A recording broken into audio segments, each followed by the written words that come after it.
আজকের হোমিওপ্যাথি গল্প পালসাটিলার গল্প। 25 বছর বয়সী লীনা একদিন তার মাকে নিয়ে এক হোমিওপ্যাথি চিকিৎসকের কাছে এলেন।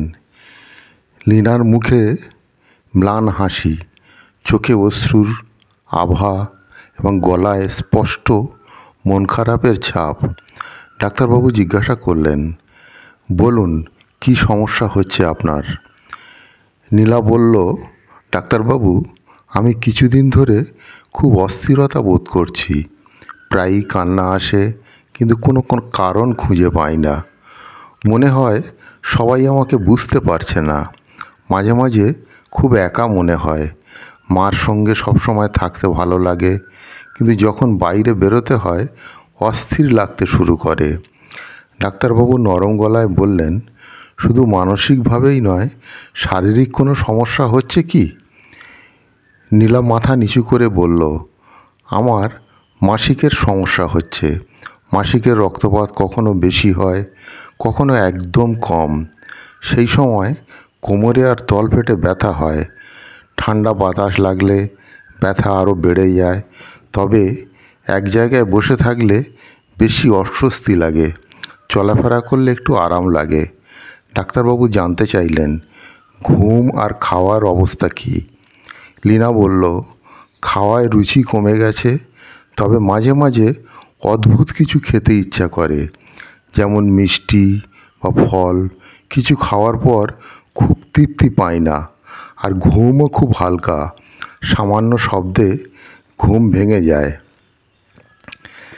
নীলার মা যোগ করলেন, ডাক্তারবাবু, ও খুব সংবেদনশীল হয়ে গেছে। একটু কিছু হলেই কেঁদে ফেলে, আগে এমন ছিল না। নীলার উপসর্গগুলো শুনে ডাক্তারবাবু বুঝতে পারলেন নীলা পালসাটিলার একটি আদর্শ কেস। তার মানসিক সংবেদনশীলতা, কান্নার প্রবণতা, সঙ্গের প্রতি নির্ভরশীলতা এবং ঠান্ডা বাতাসে উপসর্গ বেড়ে যাওয়া, এসবই পালসাটিলার লক্ষণ। ডাক্তারবাবু নীলাকে পালসাটিলা 30 পোটেন্সি দিনে 2 বার করে 7 দিনের জন্য খেতে দিলেন এবং তাকে ঠান্ডা বাতাস এড়িয়ে চলতে এবং হালকা হাঁটা চলার পরামর্শ দিলেন। 10 দিন পর নীলা আবার এলেন। তার মুখে একটু প্রাণ ফিরে এসছে। তিনি হেসে বললেন, ডাক্তারবাবু, এখন অনেক ভালো লাগছে। অকারণে কান্না পাচ্ছে না।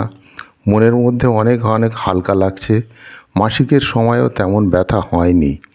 ডাক্তারবাবু নীলাকে পালসাটিলা 200 এক ডোজ খেতে দিলেন এবং পরবর্তী মাসে পরিস্থিতি পর্যবেক্ষণ করার কথা বললেন। পালসাটিলার লক্ষণ সমষ্টিগুলো মানসিক উপসর্গের মধ্যে সংবেদনশীলতা, কান্নার প্রবণতা, বিশেষ করে অকারণে কান্না, সঙ্গী নির্ভরতা এবং একা থাকতে না পারা, মন মেজাজ দ্রুত পরিবর্তনশীল, মৃদু থেকে গম্ভীর হওয়া।